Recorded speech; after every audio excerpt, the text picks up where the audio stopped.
whatever gospel you've heard, it's not a gospel at all. The focus needs to be on simple faith.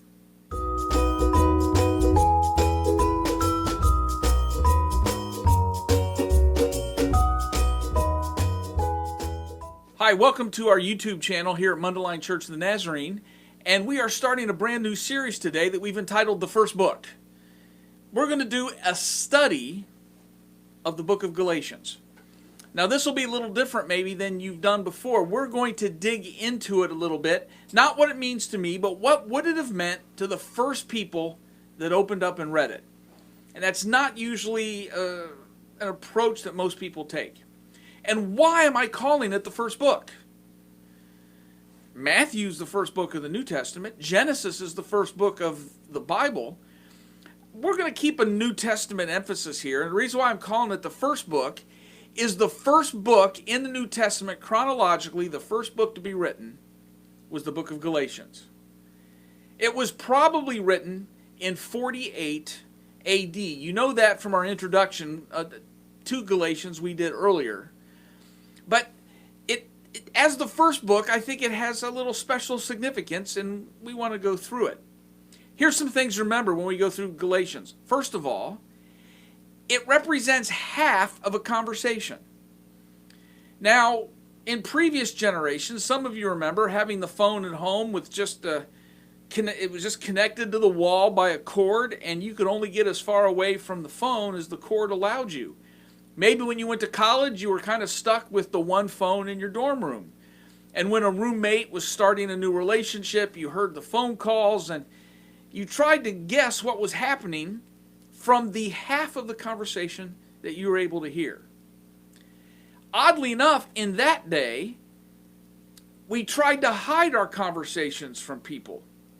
Now we go to the grocery store, and there's the person pacing up and down the bread aisle, having an animated conversation into their Bluetooth while they're trying to shop, sharing their conversation with everybody, and you're kind of forced to hear half of the conversation and maybe wondering what's going on.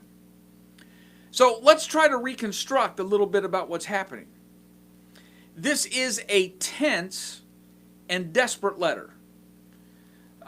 Whatever's happening in Galatia, Paul is not on the winning side of the argument. He's fighting a defensive struggle.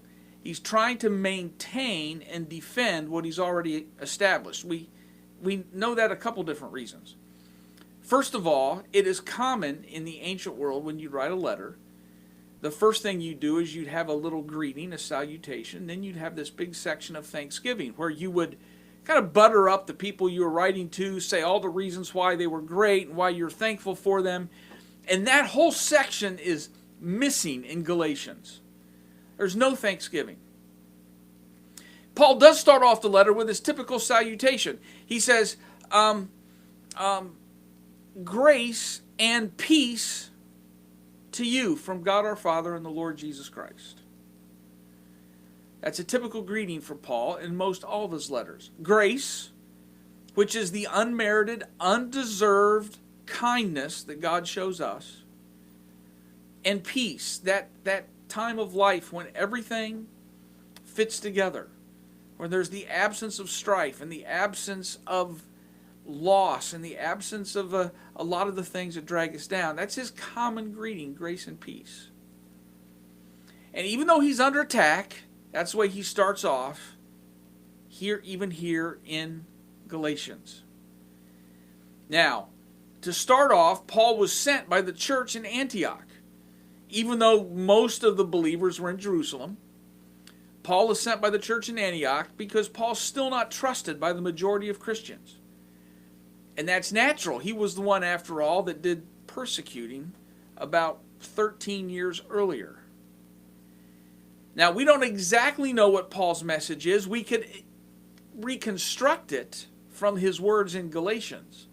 So we think Paul's message, he'd go to a new place, and Antioch was probably the same way. And this missionary journey in Galatia was the same way. His simple message was this: Abraham believed God, and it was credited to him as righteousness. All Abraham did was simply trust what God said and followed. Paul's message is simple trust, simple faith. That's all. And nothing else. So it was a very understandable message. It applied equally to Jew and Gentile. Whether you were Jewish or Gentile, simple faith and simple trust in God was what you needed to become part of God's family.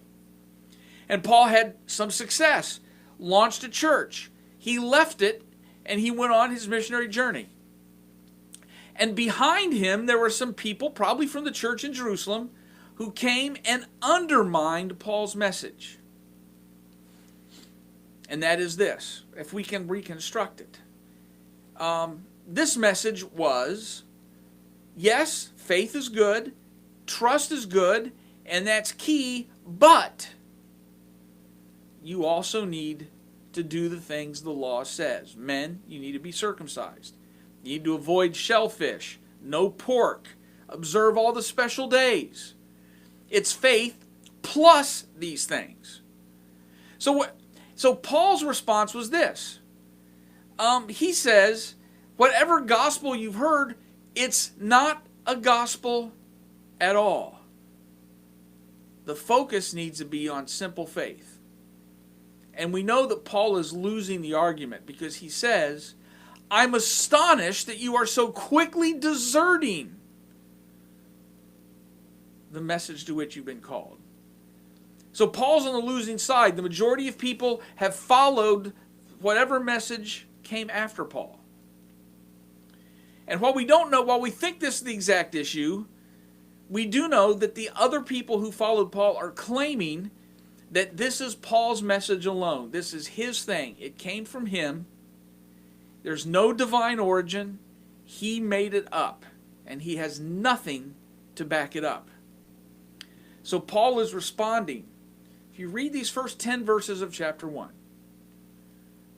Paul lets you know where he's at. He says, this is no gospel at all, and I received it. This is not just something that I made up. So we know where the parameters are. Paul's message of simple faith, the opponent's message of faith plus a host of other things. So as we go into this examination, and this is just the opening, let me leave you with one simple question. And I'm going to challenge you with it. Think about it for the next week or so. You read the book of Corinthians, and there is a ton of stuff going on. You have believers that are suing each other. You have men who are worshiping with temple prostitutes. You have women who aren't touching their husbands. You have marital problems. I mean, it's quite a mess. And Paul never once stops calling them Christian. You can read it. In Galatians, these people are so zealous, so committed, that they want to show how committed they are, and the men are standing in line to get circumcised as adults. They are volunteering to avoid pork, avoid lobster, avoid the things that the law says to avoid. And Paul's response to them is, what you are following is not the gospel, and you have deserted the faith. The committed somehow are being accused of not being a Christian by Paul. And the messed up Corinthians, he never stops calling them Christian. How can that be? If we understand that question, we'll understand what Paul's getting at in Galatians. But I want to just start off with these early verses to kind of explain what's going on. Paul's normal greeting, grace and peace, the absence of a Thanksgiving section that shows where his mental state is. He's really agitated, he's tense, he's grumpy. And by the way, his claim that most of the people have deserted him. Paul is fighting a rearguard action. He's losing the battle when Paul writes the letter. One last thing. A lot of people think that Paul was a leader in the early church, and he never was. Peter and James were the leaders. Paul was always a little bit at odds with the church leadership. Always. We need to keep those dynamics in mind. This was not all ease and comfort and roses along the way. Paul was fighting an ideological battle. And we need to be aware of that. So I'm glad you've joined us. We'll go on in chapter 1 next week, starting about verse 11. But I want to give you an introduction to the book of Galatians, the first book of the New Testament. Hey, like us, subscribe to us. Please include a question. We'll be happy to incorporate it in a future week. But most of all, thanks for joining us. We'll see you back again next week.